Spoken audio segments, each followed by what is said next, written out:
Hi Body Buds, I'm Christy Joe and I would like to show you an idea for marinating your chicken. Really easy.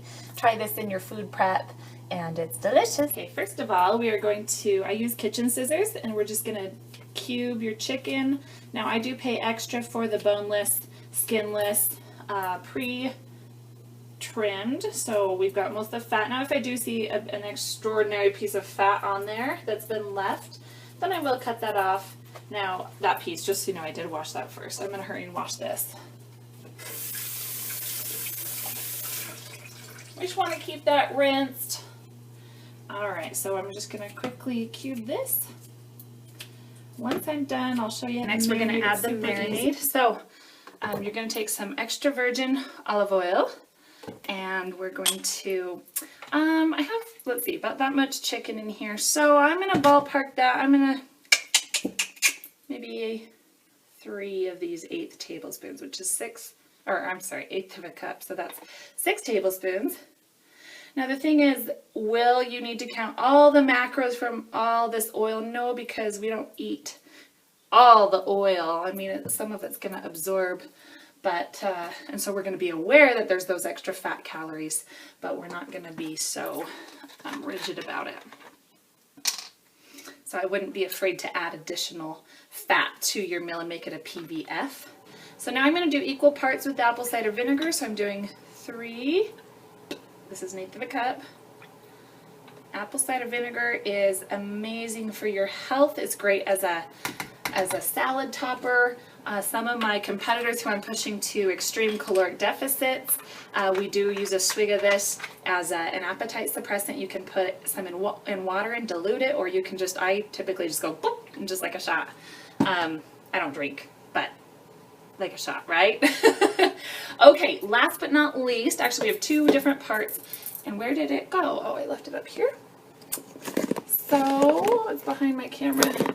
Oh, there it is. Okay, so next we have some paprika. So I'm just going to go a few little dashes, just just like that. Next, I am going to do some of this chicken. It's like a chicken flavor seasoning. And I'm just going to do a few shakes of this.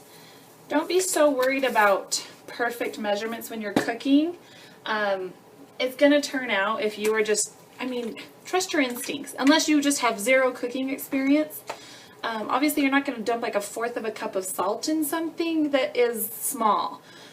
Just think in terms of a few shakes is never going to hurt of anything. And then from there, you're going to learn what works and what doesn't. But I would really encourage you to start being aware and don't be so worried about like a perfect measurement unless you're following a recipe. But when you get to this point, when you're just throwing things together, every recipe I've ever come up with in the Power Foods lifestyle, I mean, I have to measure it so I can tell you what to do. But most of the time when I'm cooking and not recording, I don't measure. I just go da, da, da, da, da, throw things in and it turns out beautifully. So now we've got our chicken that's just right here. It's all cubed and I've just stirred it up so nice and marinated. So I'm going to put some plastic wrap over this, stick it in my fridge for the next 4 to 6 hours. Now here's the coolest thing. There's a million ways you can cook this now that it's prepped. I could throw this on my George Foreman and grill it. I could put it in a casserole dish and bake it. I could put it in a pan on top of the stove and do a kind of stir fry. I could throw this on skewers and make kebabs. What else?